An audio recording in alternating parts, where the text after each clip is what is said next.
বসন্ত এসে গেছে, হ্যাঁ বসন্ত এসে গেছে।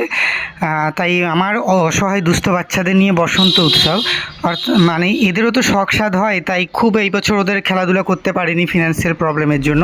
আমার বিভিন্ন নানা রকম প্রবলেম, আমার একার পক্ষে তো সম্ভব হয়ে ওঠে না, সামর্থ্য কম। তবু ওদের দাবি স্যার এবছর বসন্ত উৎসবটা করতেই হবে। তো তাদের ইচ্ছা পূরণ বা তাদের খুশির জন্য আমি মানে আমার নিরলস চেষ্টার মধ্যে দিয়ে আমি চেষ্টা করছি যেন ওদেরকে বসন্ত উৎসবটা করে দিতে পারি এবং সেই দিনে একটা মধ্যাহ্নভোজ করে দিয়ে হয়।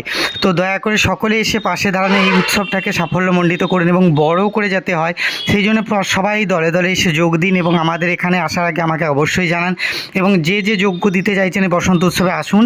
আমাদের 14ই মার্চ বসন্ত উৎসব, অসহায় দুস্থ বাচ্চাদের নিয়ে একবার আনন্দ করে দেখুন না, জীবনটা হয়তো বদলে যেতে পারে। কারণ অন্যের খুশিতে খুশি হওয়া সেটা একটা অন্যরকম অনুভূতি, সেটা আসলেই বুঝতে পারবেন।